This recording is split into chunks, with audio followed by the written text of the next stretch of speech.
once Dr. King's movement succeeded in getting the whole country to raise the race issue out of the basement, it paid enormous dividends far beyond race. Race is the pathway to understanding what our national commitment to equal citizenship means. Welcome to The Forum. From the Miller Center at the University of Virginia, I'm Doug Blackman. Joining us today is Taylor Branch, the Pulitzer Prize-winning historian of the Civil Rights Movement and also broadly of America as it faced the most consequential internal issues and tests of principle, democracy, and national resolve since the time of the Civil War. Mr. Branch's three-volume History of America in the era when Dr. Martin Luther King Jr. became so transformative a figure not only documented the inner workings, personalities, and conflicts of the Civil Rights Movement, it also in many respects redefined how social history, that is, the history of a society, not just its most famous figures, could be written, with amazing scholarly rigor combined with journalistic inquiry, made electric in the hands of a truly gifted writer and storyteller. Branch's books on the movement, running in total more than 2,000 pages, will stand for generations, and I don't mean to be melodramatic, but will stand for generations as among the most important works of American history ever written. He has now published The King Years, Historic Moments in the Civil Rights Movement, which draws passages from the three-volume history of the movement to identify a series of critical turning points during those tumultuous years. And he arrives with us today at exactly the 50th anniversary of a sequence of epochal events culminating in the 1963 March on Washington and Dr. King's legendary I Have a Dream address. Thank you for joining us. Thank you, Doug. It really is I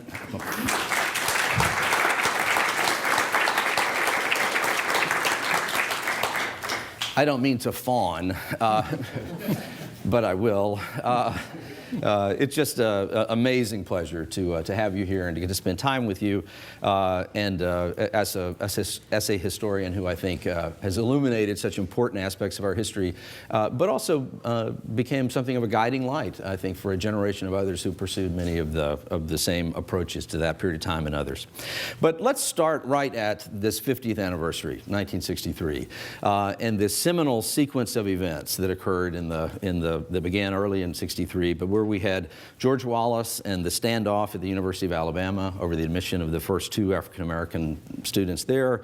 Then John F. Kennedy finally unexpectedly asking for 15 minutes of network time to make a national address in which he proclaims his support for civil rights of change of some sort.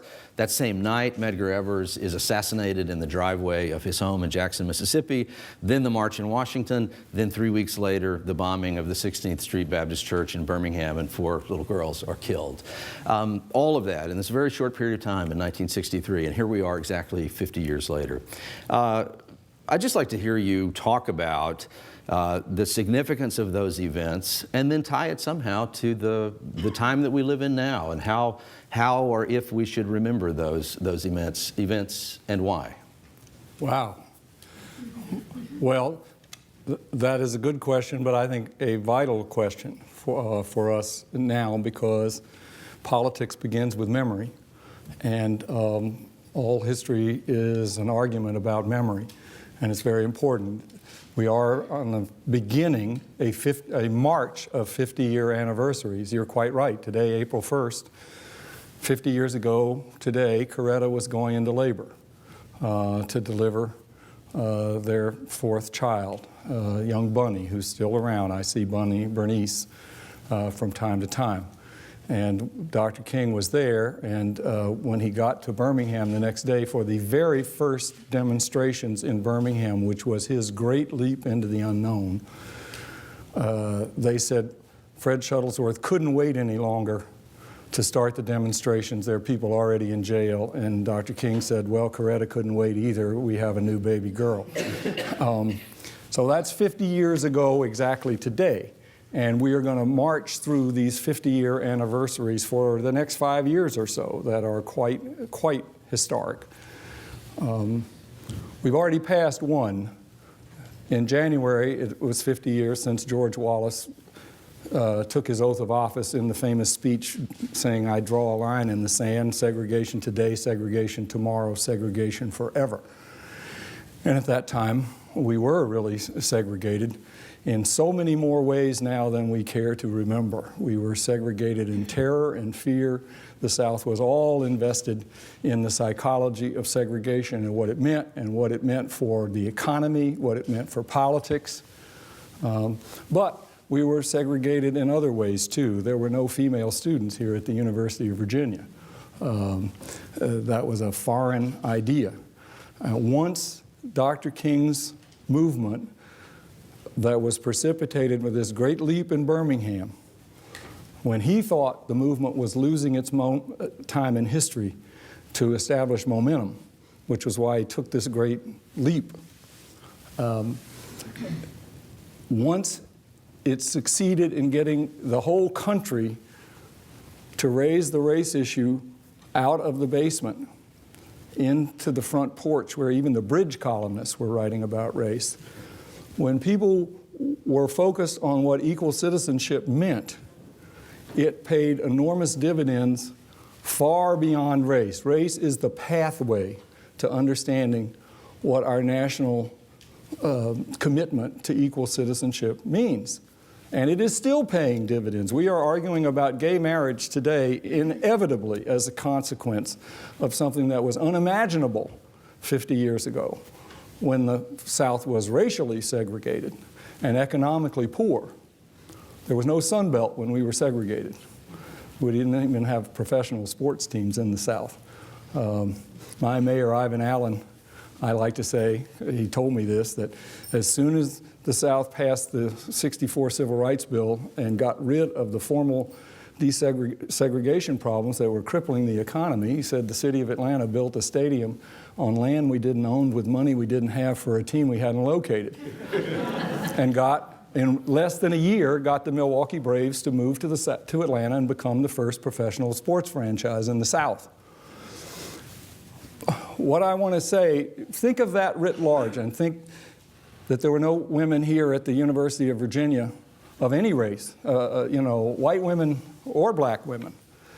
Or at Princeton, when I got there as a graduate student in 1969, there were no female undergraduates, let alone at West Point. That was beyond imagination. Things we take for granted now were set in motion by going through the pathway of race. And the reason it's so important is because our history shows that we are very quick to forget that race, that we are very quick to misremember things that happen on race, to sentimentalize it, to turn it into Tara, to turn it into Gone with the Wind, and to forget how important race drives a lot of our politics. That's why one of the chapters in this book is about the year 1964. During that Freedom Summer, the two presidential conventions, the Republican and the Democratic, in that one year, political parties moved by inches. In that one year, both political parties moved 180 degrees in the space of months, all driven by race. The Republican Party evicted in San Francisco, evicted all the old black and tan Republicans that had been there forever. Goldwater slated 86 delegates and won the California primary in the most diverse and then the largest state with 86 all-white delegates and took control of that. They evicted all the Daddy King type people, even though over 80% of the Republicans had just voted for the Civil Rights Bill in Congress, 80% in the House and over 80% in the Senate. They had been the party of Lincoln for a century, and they turned on a dime on the power of the race issue. And on top of that, they had the nerve to say that it had nothing to do with race. That is the power of race. George Wallace, the same one who said segregation for now, segregation forever, in January of 1963, by the end of 1963, was saying he was going to run for president. And the first thing he did at every press conference was to say that he had never said a word in his public life that reflected poorly on a man because of his race. And people believed it because we wanted to believe it. And it goes across the races. White people are embarrassed by the fact that we had segregation and that race is that important and that we are uncomfortable across the lines that divide us in race. Black people are uncomfortable because they were humiliated. And who wants to remember that? And as a consequence, we don't remember our history.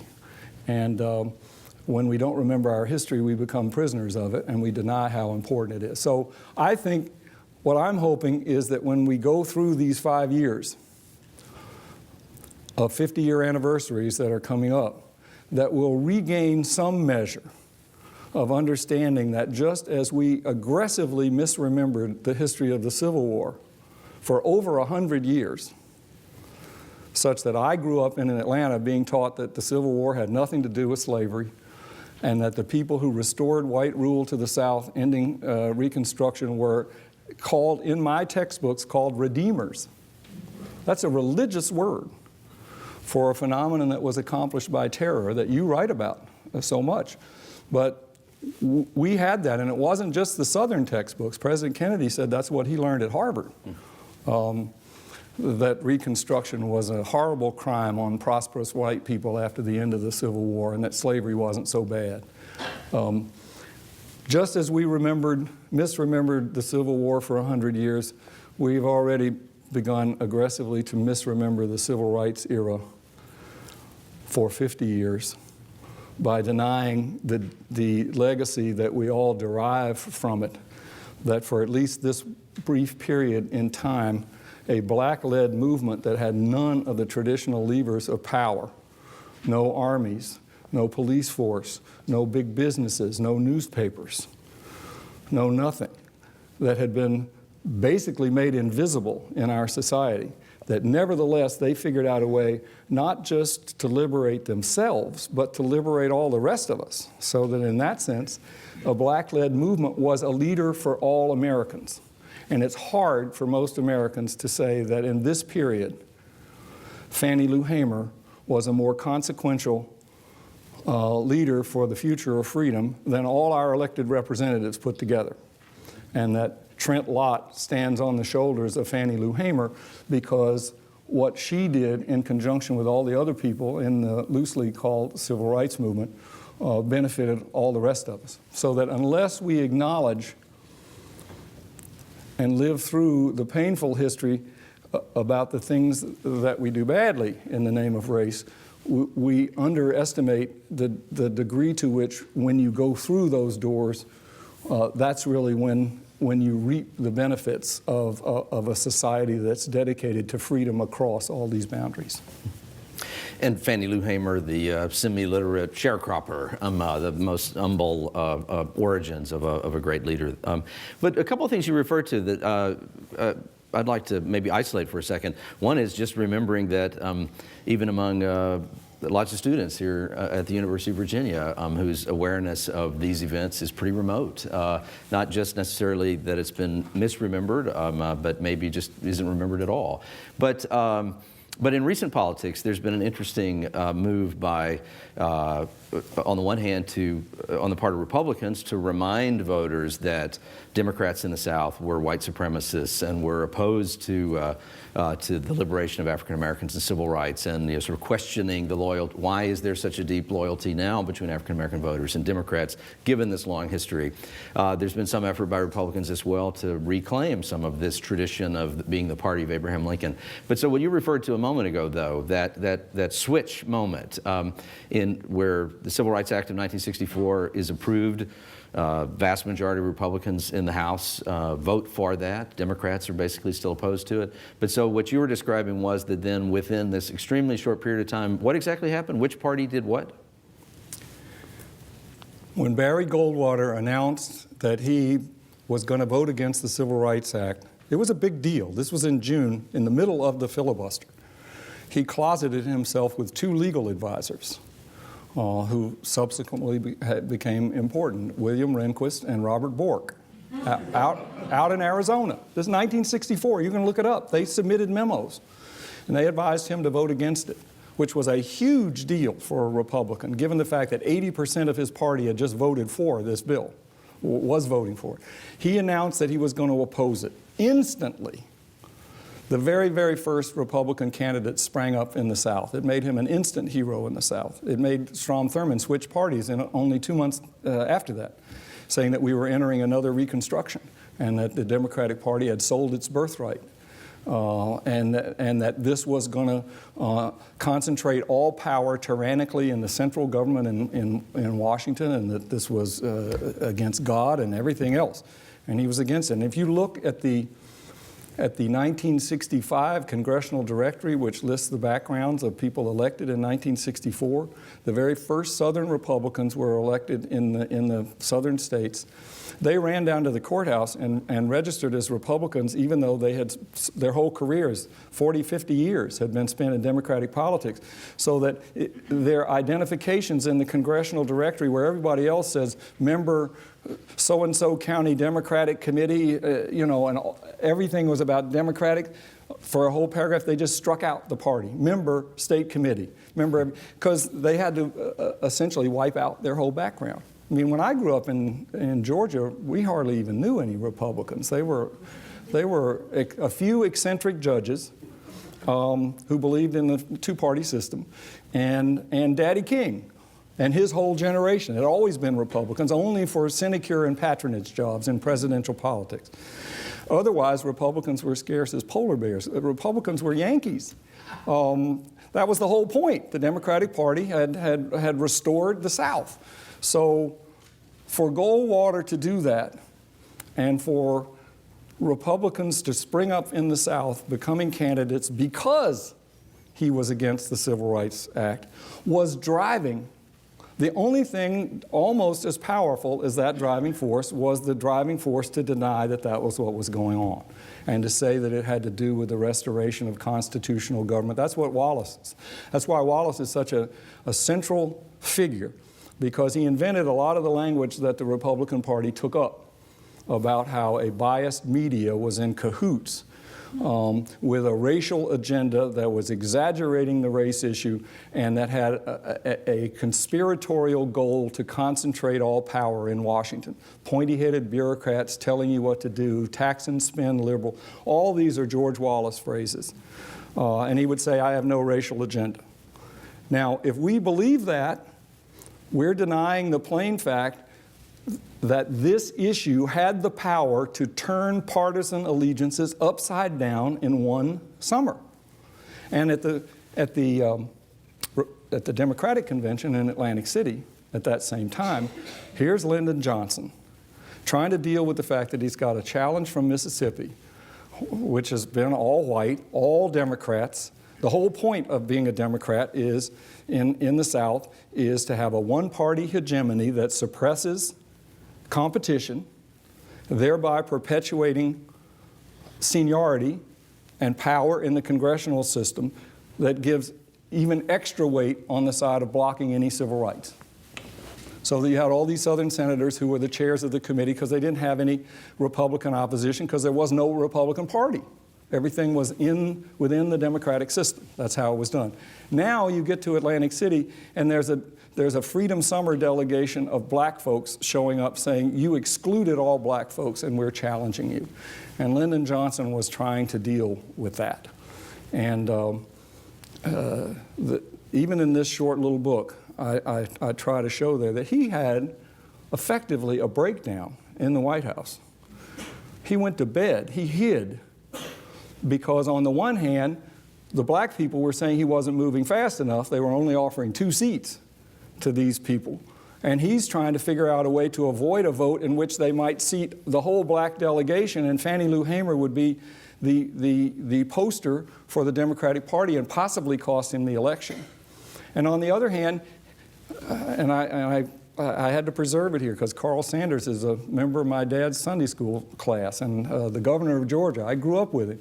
He's in here telling Lyndon Johnson, those 2 seats may be symbolic, but you're slitting our throat from ear to ear because it looks like you're turning the Democratic Party over to the Negras and letting Martin Luther King decide who can be a Democrat. And Johnson said, what use am I in this White House if I'm a Southerner and I can't even have gradual change on the race issue with 2 symbolic votes here? And they said, no, you're going to have a walkout. It's going to ruin it. And he went to bed for 3 or 4 days hid, said he was going to quit. That's how he's in the crucible of this crossfire over the race, that the Republicans, nobody's paying any attention to the fact that the Republicans have done an about-face on 1 century of the party of Lincoln and have gotten all these new candidates springing up. And here are the Democrats saying, we're going to seat most of these traditional white segregationists from Mississippi, but we're going to give 2 symbolic seats to this integrated delegation here, and all hell breaks loose. And the integrated people walk out and say, this is so unprincipled that we are disillusioned with politics. And it started disillusionment with politics from the left.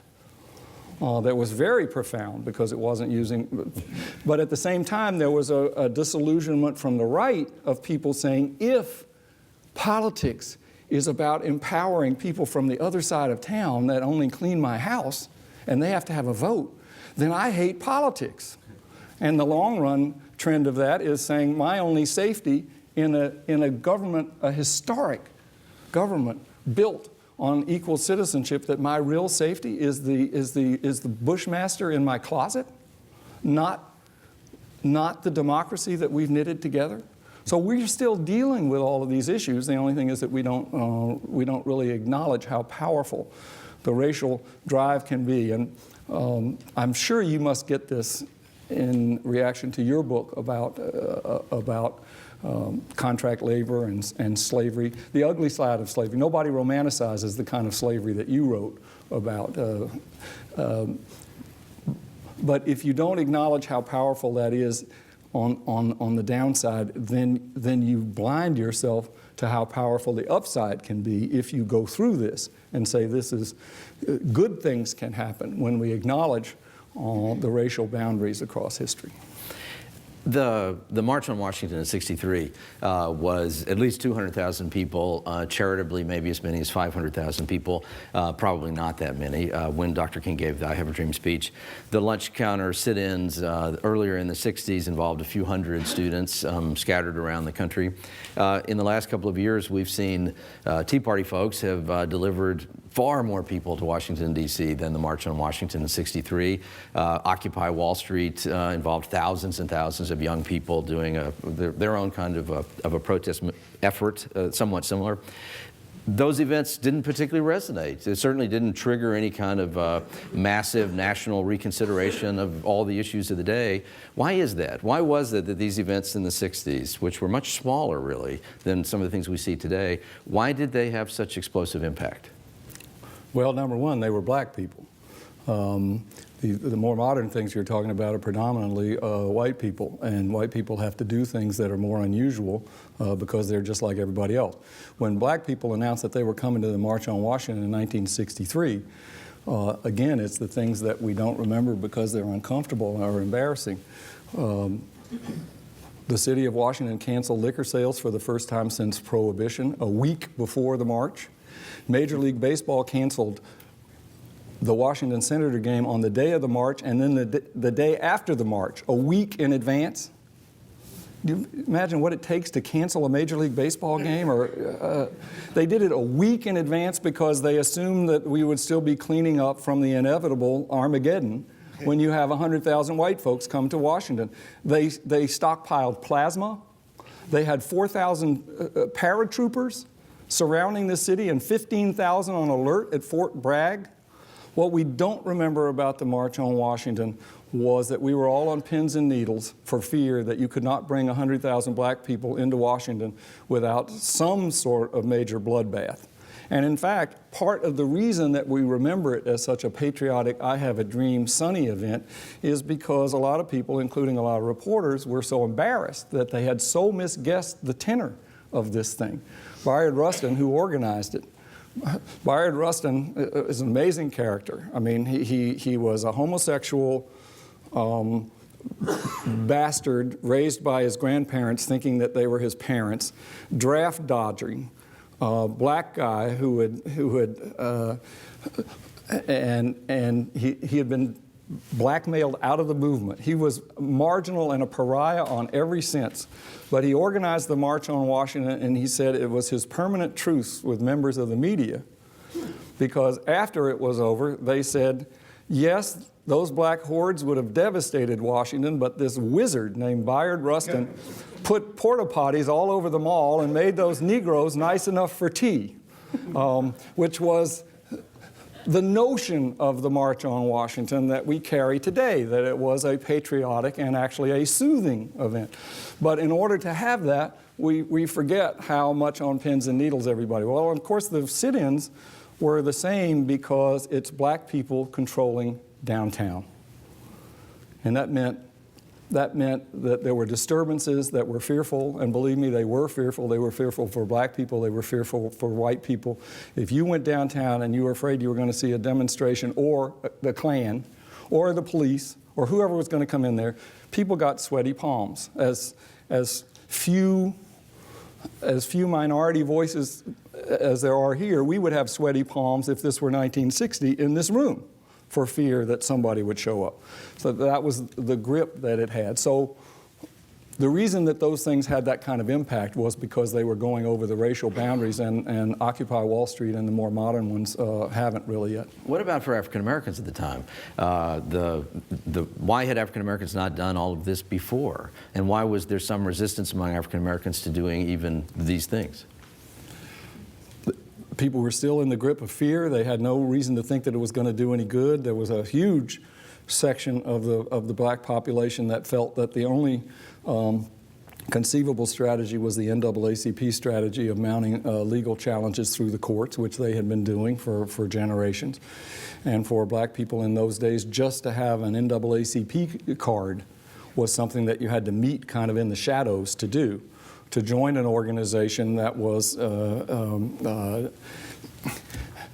it was militantly bourgeois in the sense that you had your code, and you were hoping that the courts would declare that you had these rights. And along comes the sit-in movement, and to some degree the bus boycott people, saying that a deeper reading of American democracy shows that no matter what people declare are your rights, that in a society that's dedicated to the notion that the citizens actually govern themselves, the only rights that matter are the ones that you make real and you live in everyday life. If you're not willing to assert these rights, it doesn't matter what happened. And of course, look what happened to the 13th, 14th, and 15th Amendments to the Constitution. Because they weren't made a reality on the ground, and because people couldn't, essentially, we annulled them. Our own constitutional guarantees of equal citizenship and the right to vote, and ushered in what you rightly recognize as a period of sham democracy, where we had things that we all had to pretend comported with the facts, with separate but equal. And that's another reason that we didn't want to talk about race, because the only way to talk about race is to confront things that are fairy tales. So a lot of people in the black community were clinging to the NAACP model, hoping that somehow the courts would make real all of these rights that had been made real before, but on paper, but were not made real in reality. And along comes college students saying,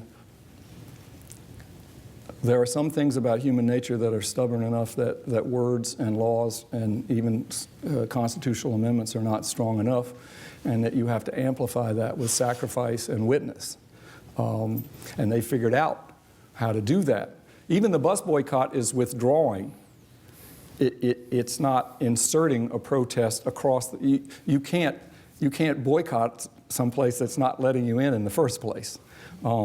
The students and the sit-ins figured out a way to take protest along the lines that were keeping them out. And what made Martin Luther King unique among black leaders, adult leaders, even though he was only a few years older than they were, was that he knew this. He knew that as gifted as he was as an orator, he was not going to preach America out of segregation. That was his frustration in the late 50s. He said there are people crying after every one of my speeches about the injustices of segregation, but we wake up the next morning and it's still segregated, and nothing happened. And he was frustrated. And therefore, when the sit-ins students did this, and again, a lot of the country said, these are students, they can't be doing anything serious. they're panty raids. You know, they're not going to do anything. He said, no, this is a breakthrough. Now, let's stop on that for a second. You, in '56, I think, during the Montgomery bus boycott, Rosa Parks, that whole story, King is drafted, and you include this part of the book in the King years. King is drafted to be the leader of the committee that's going to try to organize all this. And somewhat surprising to him, certainly to Coretta. How old was he then? He was 26. 26 years old, yeah. And he then lived how much longer? 12 years and 4 months. That's really astonishing. I mean, so he would be in his late 80s today, I think, wouldn't he? Or, yeah. Yeah, he'd be 84. Yeah, it really is an astonishing thing. Particularly when you look at the ages of all of so many of those seminal figures, like John Lewis, who comes along a few years later. He's an undergraduate at the time that SNCC begins. But the ages of these guys and the gravity of what they carried, I think, is pretty astonishing. Did you ever meet? You grew up in Atlanta, but did you ever meet or see Dr. King? Never. Never. Never saw him in the flesh. Did you have anything to do with the Civil Rights Movement? Well, only that from the first grade until I was first grade of the year of the Brown decision, and I was a senior in college the year Dr. King was killed. And all those years it was tormenting me because it frightened me, and I tried to ignore it, but it never would go away. It was relentless. And it finally redirected my life's interests against my will, really. But I didn't have anything to do with it because I was still frightened, except an explicit by the end recognition that it had changed. That not Vietnam, which was popular among, which was the cause in my generation among white college students, but that it was race and civil rights. And finally wondering, when I was growing up in Atlanta and all my friends' parents were so proud that Atlanta had adopted a slogan, which it still uses, that Atlanta is the city too busy to hate. And the civil rights movement had been going on long enough for me that I was scratching my head, and you get sarcastic and attuned to hypocrisy. And I'm saying, this is your slogan, and you're saying that if you don't keep busy, your natural inclination is to hate, and you're making that your slogan? So by the time I got out of college, I'm saying, this event that I missed has affected my life. It's gone very deep in my notion of what democracy is, of what faith is, and I missed it.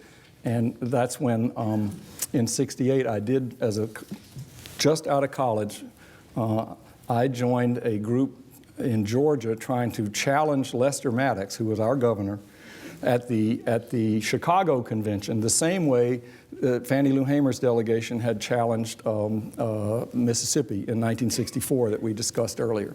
So as a 21-year-old student, they sent me around to speak in black churches to recruit people to come and try to have a rump election and elect a challenge delegation. And they also sent me to recruit Julian Bond, who was a local black legislator who has a long career here at Charlottesville, many, many years later. But we went to Chicago thinking that we were going to make our case and hope to get seated 4 years later, and miraculously, and I ironed Julian's shirts that year, literally, at the convention. And they seated us. We had no idea they were going to do this. And all of a sudden they say, well, you've got 70 mostly poor people back in Georgia.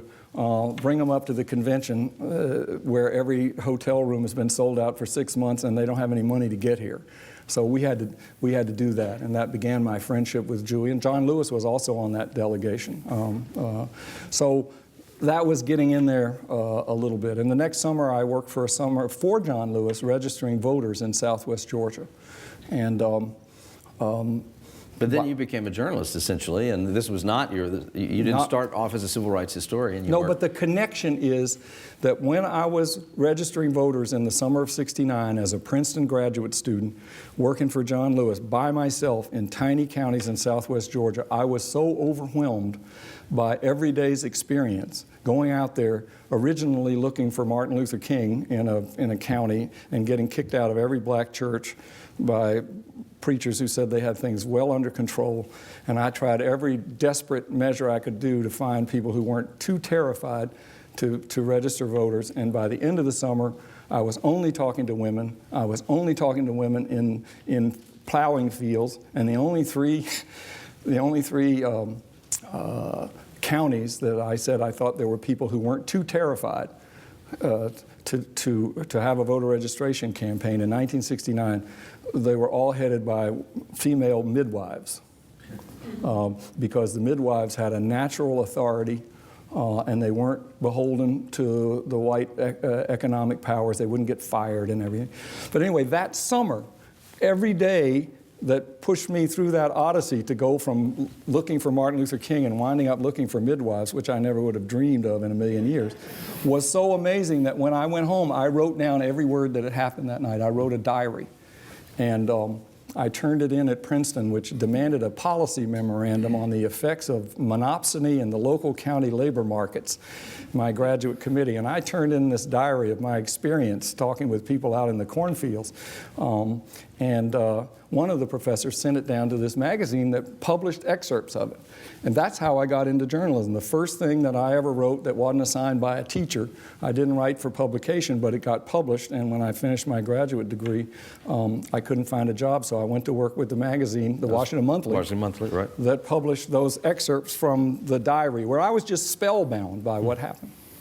And then you went on to work for Harper's and other journalistic things. But I always wanted to know, I always knew that it was the power of the race issue and the civil rights era that drew me in, first of all, into politics and then into writing. So I wanted to know where it came from, and that was the personal motive for spending all those years trying to write a narrative history of the civil rights era.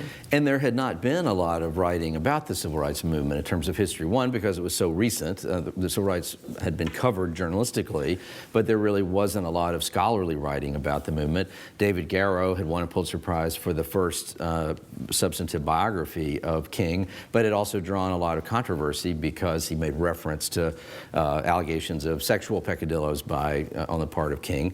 And so then you come along, and how does it come to pass that you, guy who's not a veteran of the movement, who's a journalist but not a famous journalist by any stretch of the music, how does it come to pass that you then embark on writing 3 volumes, 2,500 words, this gigantic undertaking that becomes this sort of definitive account of the civil rights movement? How did that happen? Well, first of all, it was never intended to be 3 volumes, and it was never intended to take 24 years. I can tell you that. I would never have been permitted to do that. And the publishers say books about race don't sell. Fat books about race really don't sell. And when I turned in the first chapter, any of you who know about Parting the Waters, the first volume, the first chapter is about Vernon Johns, this Dr. King's forerunner at his church, Dexter Avenue in Montgomery. And my publisher called up and said, "Are you nuts? You're writing a long book about race and civil rights history. The only thing we have going for it is that there's some residual interest in Martin Luther King, and your first chapter doesn't even mention Martin Luther King, and it's about some guy named Vernon Johns we never heard of." And so yeah, it was hard. I knew it was going to be all my previous books, because before that, actually, I kept going to publishers and saying, I want to write a book about the civil rights era that's not analytical. Everything I read is analytical about who's militant and who's radical and who's this, that, and the other, which to me is paper airplanes over the movement. I want to write something personal. And they kept saying, you don't have enough experience. They were dodging. And when I wrote enough, they said, okay, well, what do you want to do? And I said, okay, this is going to, because it's going to be storytelling, and because I don't know these people, and because I'm a white dry cleaner's son, trying to write about a movement that is almost entirely black, it's going to take a while. It's going to take at least 3 years. So I got a contract for 3 years, and I got permission from my wife that she would keep medical insurance for those 3 years, because we were just then having children. But then it just kept expanding, and it was very difficult. And you, and in the end, I guess maybe the most important task of this whole project was to feel that you could confidently interpret King himself and what his motivations were, why he made certain decisions at key times. At the end of the trilogy, the last of them, A Canaan's Edge, when it came out, and you described King at the very near the end of his life as essentially being depressed and dispirited, and this sort of, it was a depiction of Dr. King that made a lot of people uncomfortable, particularly people who had been very close to him. I remember Andy Young at the time telling me, I don't know what's happened to Taylor Branch. You know, he's gone totally off the cliff with this, and that's not what Dr. King was like in those last months. That had to, by then you had insinuated yourself into this pantheon of heroic figures, and you knew all these people by then. You'd been at work at this for 20 years. How did you react to those reactions at the time? Well, I wouldn't have any trouble with that because Andy himself was the one who said, Dr. King, it was a blessing that he got killed because he had done his work and nobody was paying any attention to him. So those things, there was a lot of pain that people deny. I had more trouble. I respect James Lawson as much as anybody else from that whole period, and he's one of the leaders of the James Earl Ray is innocent. He performed James Earl Ray's wedding ceremony, a guy who was Dr. King's mentor in nonviolence, but he was the leader of the Memphis movement, and because Dr. King was killed on his watch, as he saw it, he wants to believe that it was not a failure of nonviolence, that he was up against SMERSH, you know, the CIA and a worldwide conspiracy. And so he says James Earl Ray is a pawn. So they're very powerful psychological counterparts, really, to what I think is the broader national psychology of not wanting to look at race and see it for what it is in our history and in our contemporary politics. But it was difficult. I mean, King himself said, and it sent me to the Bible, I had to look it up forever, right before, there's a tape of him saying, he said, it's in the book of Revelations. We have to make a finish on what we have left, even if it's next to nothing. This was his commitment to drag his staff into the Poor People's Campaign. Now, some of you may be biblical scholars. The best thing I could find is Revelations 3:2. I think that's pretty close to that. But that's what he was saying at that time. He was not, when he was killed in Memphis, most people were not abreast of the fact that he was even there. He had dropped off the radar in a lot of respect. The Poor People's Campaign was not popular among people who were interested in politics, and quite frankly, nonviolence wasn't either. That is, the most vicious attacks on nonviolence came from the left, kind of in Black Power terms, saying that nonviolence was a sissy's tool, and that it was an illusion to think that it had spawned all this progress. And here's Dr. King plaintively saying, nonviolence is not powerful. What is democracy but a system of votes? And what is a vote but a piece of nonviolence? Our whole system is built on nonviolence.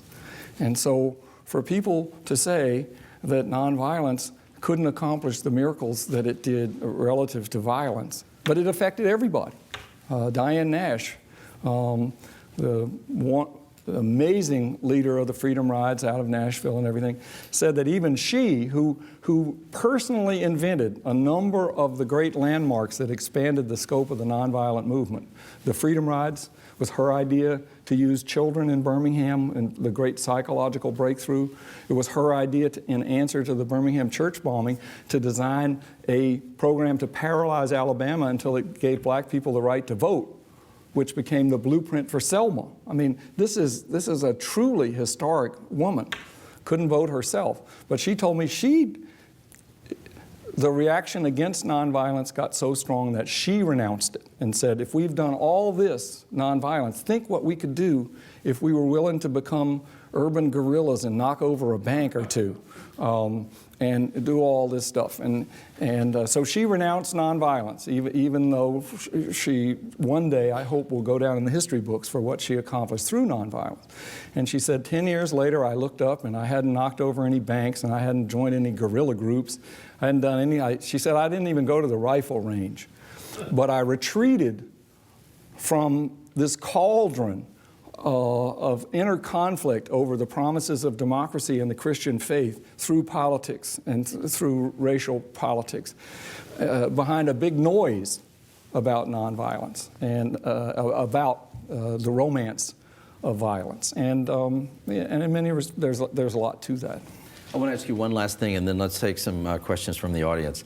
And this is a little bit of an unorthodox question, but in the bombing of the 16th Street Baptist Church that you just referred to, 4 little girls are killed, one of whose name was Denise McNair, and her father, also injured in the explosion, was Charles McNair, and you include in this... Chris McNair. Chris McNair. Yeah. And is it Chris McNair who later becomes a local elected official and then eventually is accused of a corruption charge and is now imprisoned, is in a federal prison? Right. Would it make sense on the 50th anniversary of these events for Mr. McNair to be pardoned by President Obama? It's a gesture toward the passage of time. I don't know that much about the case, but it certainly sounds like a nice gesture to me. I mean, Chris McNair went through a lot in his career before and after that. I don't know about the particulars of the case, but my memory is that he didn't do anything heinous that would set a terrible precedent that these were financial matters. Well, I ask because do you worry that yes, we have this march of anniversaries coming, of these 50th anniversaries, but it strikes me that we also probably will have as much 50th anniversary fatigue as 50th anniversary remembrance, and for the president to attend various events and ceremonies, which obviously will happen, particularly in the next couple of years, is one thing and is symbolically significant. But it dawned on me to wonder, is there actually some gesture that could be made by the president that would in some way, or by others? I mean, the question is there something tactile and meaningful in the present that could be done to somehow remember these moments? Well, I think that's a very good idea, a very good suggestion. You know, what I try to get people to do, and we've got all these anniversaries coming up, but we have the yearly Martin Luther King holiday. My campaign that I have gone on since doing all this work is that if you really want to honor the King holiday, and by extension any of these anniversaries, it's not just to do what a lot of people do and say, oh, this was a wonderful pat on the head for this time about quaint practices over where people sat on buses that no longer apply.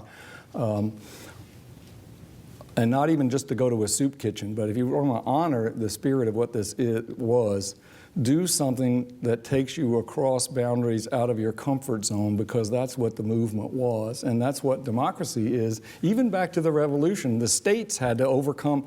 All of democracy is about overcoming boundaries that divide people, to be involved with strangers, which is what politics is. And the civil rights movement was that every day. People taking leaps of faith that they could build something bigger, even by interacting with people who hated them and wanted to beat them. And Diane Nash said, the same Diane Nash told me that looking back, her metaphor for the movement was that every day in the movement was like her wedding day, in the sense that her knees were shaking. That you're taking a leap into the unknown by being a little nervous and reaching out to somebody that you don't really know how they're going to respond, but you know you're really defining yourself and them. And that's the spirit of the civil rights movement. And if things like pardoning Chris McNair and inspiring people to understand what the Birmingham church bombing was really like, imagine, you know, go across town to some other church and imagine and invite them into your church to talk to you about what it would be like if 4 girls in your Sunday school were killed during worship service, you know, where you would think something like that came from and what happened, and how disillusioned Martin Luther King was when he went straight from the funeral, where he stood over 3 of the 4 caskets and said these little girls died for the movement. He accepted the burden of the fact that at a time when a lot of black folks in Birmingham were furious that it was the children's marches that got the church bombed. And they were furious at him, but he took responsibility for it. Then he goes up to Washington, and when he lands in Washington, before he even gets to go in and see President Kennedy, the headline is that Kennedy has announced that Birmingham can solve its own problems. Before he gets there, they say, you know, the federal government has nothing to do with this. This is a state, you know, this is a state murder crime. So it was a very, very difficult time. And so I think those gestures will help rescue it. We will get anniversary fatigue, but that's because we have such a strong tradition of gliding over the surface of things that helps imprison us in a period where the watchword of politics has gone from movement. Movement is a very profound word that starts with, you know, a sense of being moved, and then a sense building in by the growth that Diane Nash engendered to where you're literally moving history. That was the watchword of politics. And now the watchword of politics is spin, which is not going anywhere. You know, it's just about a soap opera to entertain us while we don't go anywhere. Well, whose fault is that? You know, that's our fault. So that if we honor these anniversaries with something a little closer to the psychological reality that really made them historic, by stretching ourselves a little bit, maybe we can do better. But you're right, we're in danger of skimming over them. Let's hear some stretching questions from the audience. Could you comment on the fact that a Supreme Court decision doesn't come with a plan for enforcement, as evidenced by a lot of Voting Rights Act or the Brown versus Board of Education and the length of time it took to integrate schools in the South? Well, that's the nature of the legal system, and I'm not a lawyer. And I will say as a matter of craft that legal cases are very hard to incorporate into narrative history just because of the structure of them. And, you know, they're always disappearing for a year to work on briefs. You know, that's inconvenient. But at the same time, the legal system is only one part of our democracy, and you've got the other two branches. And then, to me, what the movement teaches us is that what underlies them all is the citizenry, and what really matters is what the citizens do and make real in their lives against it. So no Supreme Court decision is self-enforcing, none. And you couldn't change the structure of the legal system, and I don't know enough, I have to ask my son all the legal questions, to know whether you could change it that way. But I think that the real problem is that we've slipped more into a consumer's than a citizen's view of what the government's responsibilities are. We look for the courts to do things that we need to participate in. We look for the president to do things. Another chapter here has an incredible conversation that I worked on here at the Miller Center, by the way. Kudos to the Miller Center for recognizing the incredible historical resource that those presidential recordings are. But the one between Lyndon Johnson and Martin Luther King, where Johnson said, if you hadn't gone and marched in Selma and gotten people to come from all over the country to stand there and change public opinion, I wouldn't have been able to go before Congress and propose the Voting Rights Act. And that is a model for democracy when an aroused, responsible citizenry engages responsible leaders. So it's the citizenry that I think is often the missing link when we worry about lapses or in what our governments do. Ultimately, they're all accountable to us, and the Supreme Court is probably the least accountable, which is why we often find ourselves looking for it to do things that we're too scared to do. Dr. Branch, thank you so much for coming. And I was taken by your remarks in the first few minutes of your talk that blacks did not take the occasion to talk much about the experiences that they had had in this early stage. And it struck me that's very human. You can see why they didn't want to go. Is this something that in celebrating the 50 years, it would be appropriate to talk about some of the things that did occur that gave rise to this enormous change? Could we get people to open up about that in that way?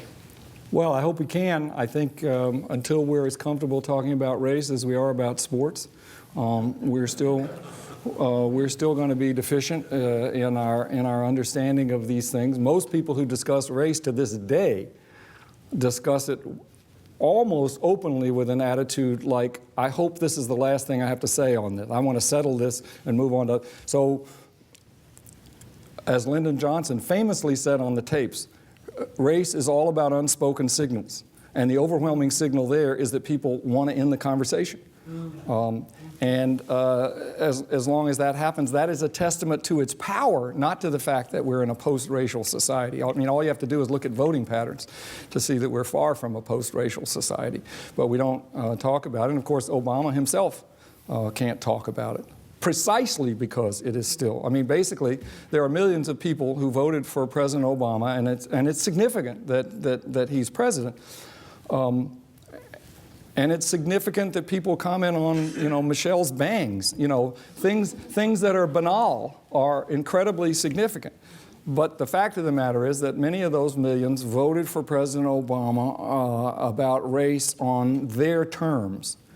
Meaning their terms are, you got to make me feel comfortable that I'm voting across racial boundaries for you, and if you talk too much about race, almost instantly it's going to cause, if you mention race, it's much more heightened. So we're not comfortable, and I think one of the most significant topics, well, I've already mentioned nonviolence. I think it's a crime that nonviolence is not studied in every university. Violence and nonviolence are tremendous. They're salient to everybody. And we live in this wall-eyed world that says, on the one hand, any violence is a sign of sickness wherever it occurs. On the streets, in the household, between parent and child. And on the other hand, we turn around and say, well, if we got a really serious problem, then we need to send in the Army. Because that and Mel Gibson, who gets dirtier and dirtier in all of his movies, and bloodier and bloodier, and the only way we settle things. So I think nonviolence needs to be discussed, and race, and quite frankly, a lot of people from the movement don't want to talk about the larger blessings of the civil rights movement for fear that it will diminish the remaining racial gaps. In other words, if the black-led civil rights movement starts saying, well, wait a minute, you're in the white South. If you want your daughter to go to Princeton, you owe a debt to the civil rights movement because the civil rights movement helped make that possible. They don't want to acknowledge, and I'm talking about deep psychological things here, there's a resistance to acknowledging why the civil rights movement became a bigger model for Nelson Mandela, maybe, or for the Berlin Wall. They were singing, "We shall overcome" at the Berlin Wall. Its example went around the world more than here because there's a resistance on the part of the people to acknowledging its wider role for fear that that will diminish race. And a lot of people don't want to. I can't tell you how many people in Mississippi, black families that I interviewed, said that it was a rule in their household that you do not talk about Emmett Till. You do not talk about Emmett Till. It is dangerous to do that. It is embarrassing because you'll have to say what our family was doing then and that we were segregated and we couldn't go here, we couldn't go there, we couldn't go yonder.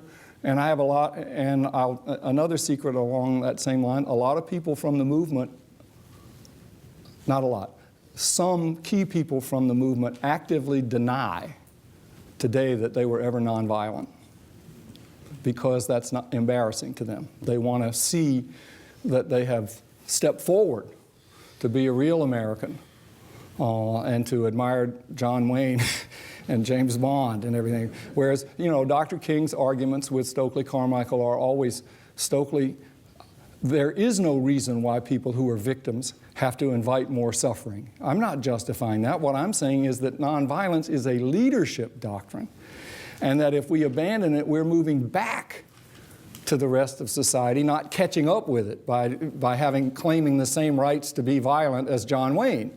That nonviolence is a leadership, and that's hard to get some people to recognize. Thank you very much for a wonderful set of remarks.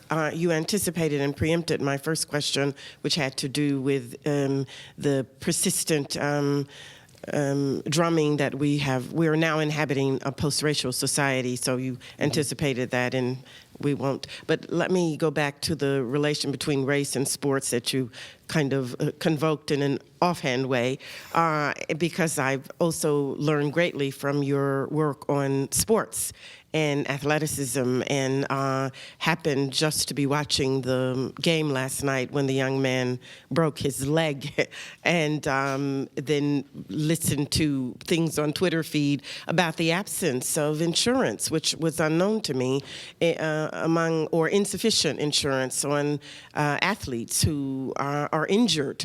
And the NCAA, in referring to them as student athletes, exonerates itself and relieves itself of the responsibility of dealing with injury and the long-term effects of injury and perhaps the economic implications of that. So a little bit, quite a little bit off civil rights per se, but I'm quite taken and agree with you that the civil rights conversation opens us to a range of other issues that are civil rights issues, even if they don't on the surface appear to be so. Sorry for such a long-winded question.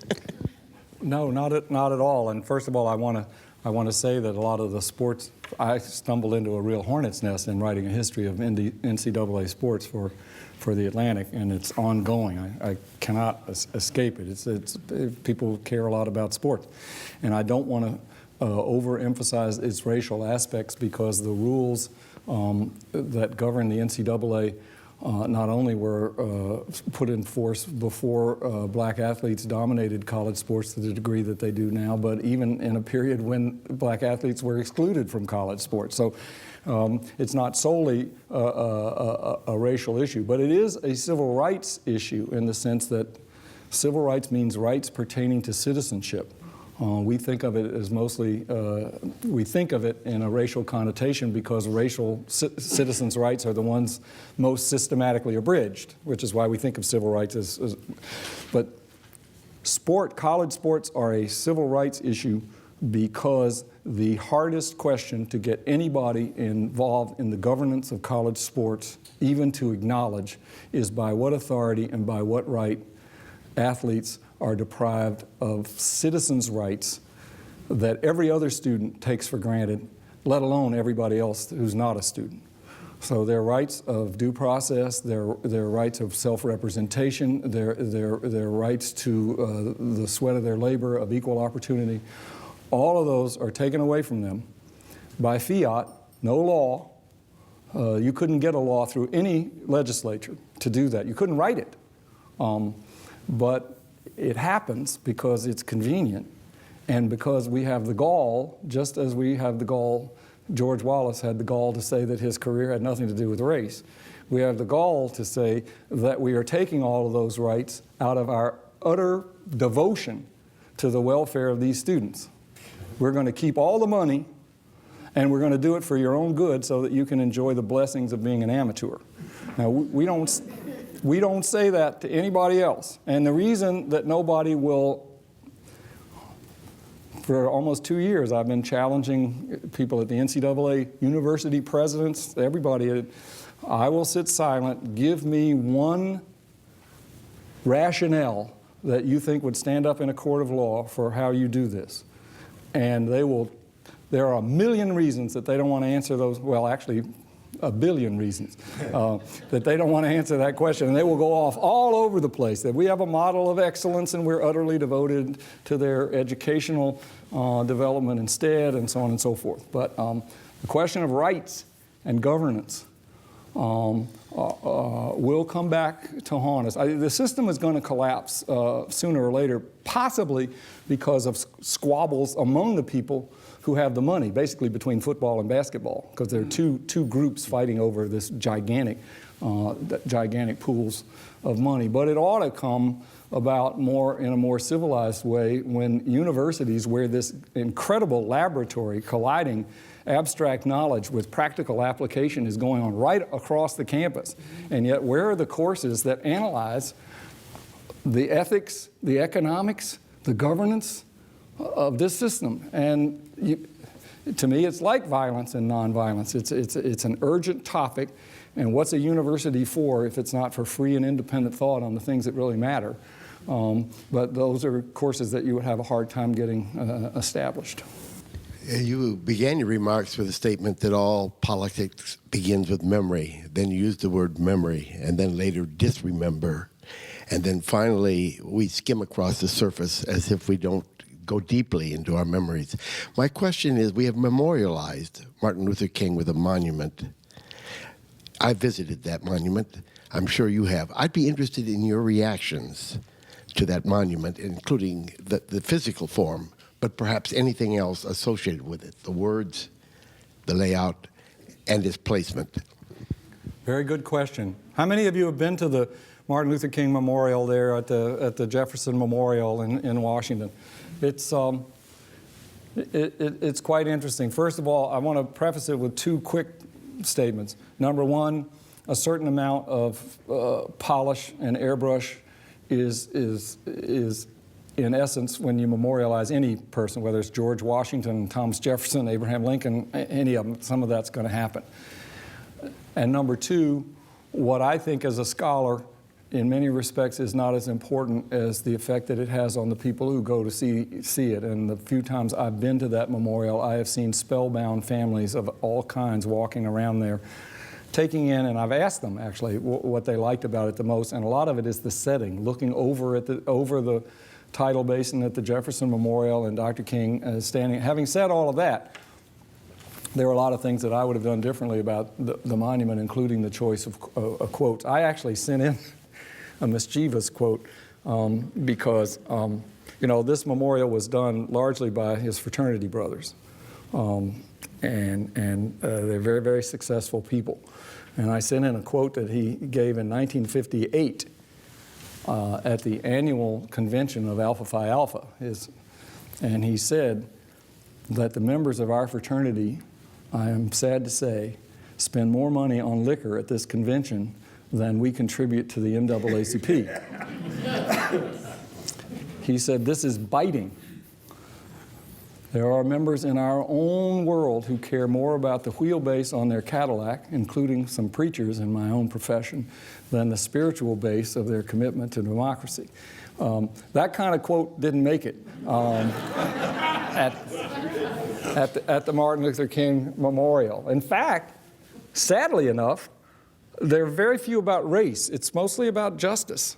They don't want to have, and one of the leaders of it was quoted as saying, well, in 50 years, race won't matter, you know, therefore, well, first of all, that's not true, but even if it were true and race didn't matter, the reason it wouldn't matter was because of this, and therefore you would want these quotes, because then you could say, so it's, again, an advertisement about how nervous these things make people. So I like the setting and the fact that it happened, and I'm glad that people go there.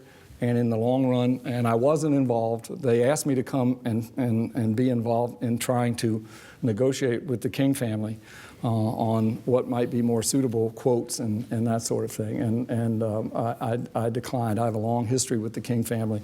And I mean, there's some good moments in it, but there are a lot of checkered moments too. So I've been working on the National Museum of African American History and Culture that's going up on the Mall.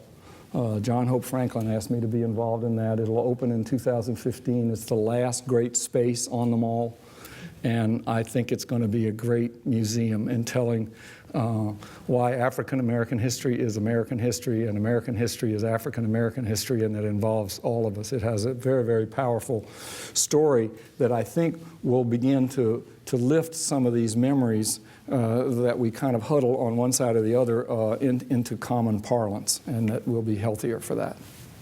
I'm struck that in your remarks today you talked, I think, quite a bit about the burdens of leadership and the fact that it's so hard really to sustain a leadership position. Two examples of that might be Diane Nash and James Lawson. There are also many, many leaders of the movement who found ways to sustain their leadership, and albeit perhaps in different ways. I mean, I can think of people like Julian Bond and John Lewis and Angela Davis and Bobby Rush, and obviously the names go on and on. So I would like to hear your thoughts in terms of the numbers of people you spoke to and the work that you've done about whether you think that there are more people who came of age in the movement who've been able to sustain their leadership position as opposed to feeling psychologically drained by the searing nature of some of those early experiences. Well, I think that's a good question too. I mean, I think, but you begin at the very end, you got to to a reality that you do have to face. It was a searing experience. It was, every day was almost like being in a war. So there were casualties. There were psychological casualties. People couldn't, on Friday, I spent the day with Bob Moses, and he openly says he was a casualty for 10 years. He had a breakdown. Stokely Carmichael had a breakdown in Selma. It was very, very intense, and it was like war, and we were reluctant at that time to apply these psychological stress theories even to soldiers in war at the time, let alone to people in a nonviolent context. So yes, I think some people fell by the wayside, at least temporarily, because of the strain, and that's inevitable.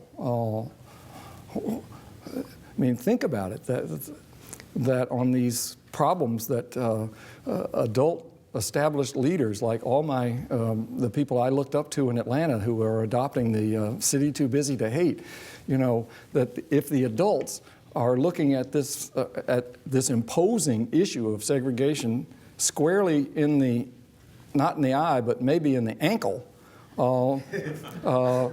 what does it take? What does it take for a teenager to do it? It really is quite remarkable. So there was a lot of strain, and I think you're right to correct me a little bit that that while there were strains and some people dropped out for good and had a hard time, and some people had, I mean, I don't want to call any names, but there are a lot of people who've never been right since then. But there are a lot of people who recovered and came back in a different way and did other things, and I've been chastised at some public forums for saying what we don't recognize today is that in non-governmental organizations and public service devotion and all that the United States today has a huge number of people involved in public service leadership that are not recognized because they haven't coalesced into something where you see the whole thing, Occupy being one example. They're all fringes. But a lot of these organizations didn't exist 40 and 50 years ago, either internationally or in the United States, and we don't recognize how many people from the civil rights era are still involved in some of these things, and how many new things have sprung up to try to tackle some of these challenges, and I hope the economy can sustain them, because there are a lot of what we lack is a common recognition that these things matter and that there's a big upside, and that in many respects the model for wrestling with citizenship issues that the civil rights movement put forward is a model for our future. If we're going to really seize it and not just wait for a catastrophe to strike us, where we'll have to figure out how we're going to reorganize. Taylor, let's take one last question and then a final remark from you, if you like. Okay. What criticism have you received for being a white man writing about African American affairs, and how have you dealt with that?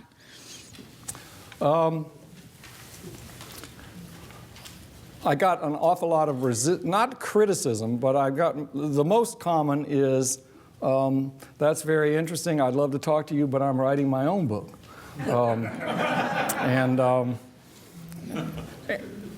And the way I react to that is, absolutely, you should. You can. But, and then I would keep going back, maybe the third or fourth. It took me 23 letters to Harry Belafonte before he gave me an interview. He finally called me out of the blue. My wife said, he says he's Harry Belafonte, but I don't believe it. You have to break down people's resistance.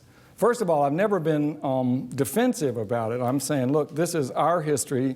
You want to write about J. Edgar Hoover's role, and he's white. I would never say you can't write about J. Edgar Hoover and the terrible things he did to the African American movement because you're not white, and because you.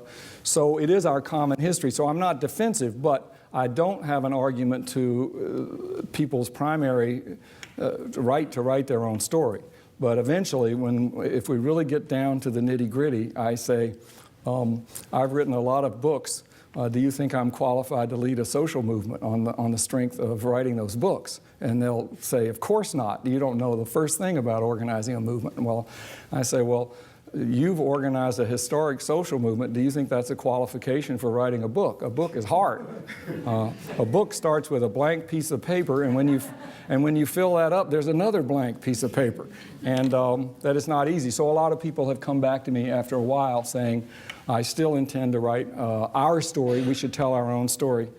And I also tell some of these people, I am glad that I wasn't involved in the movement, because if I were, I would be less objective. I'd inevitably write more about the stuff that I did.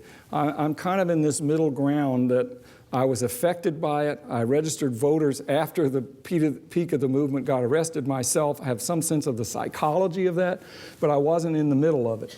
And I waited enough years that there were still people around, because I think it takes witness, but and they weren't all dead, which would have made it almost impossible to do this. So basically, what I try to say is that in some respects, memoirs are important, but it's hard to write a good history from a total insider's perspective, particularly a history that's going to get new generations of people involved. You have to have a certain amount of detachment.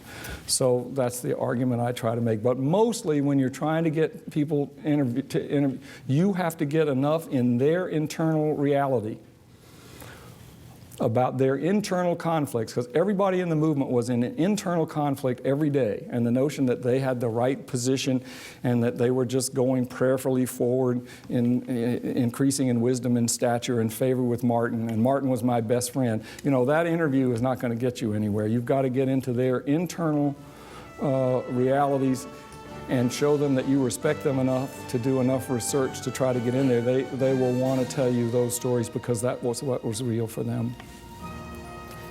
Thank you. It's been a pleasure. Thank you.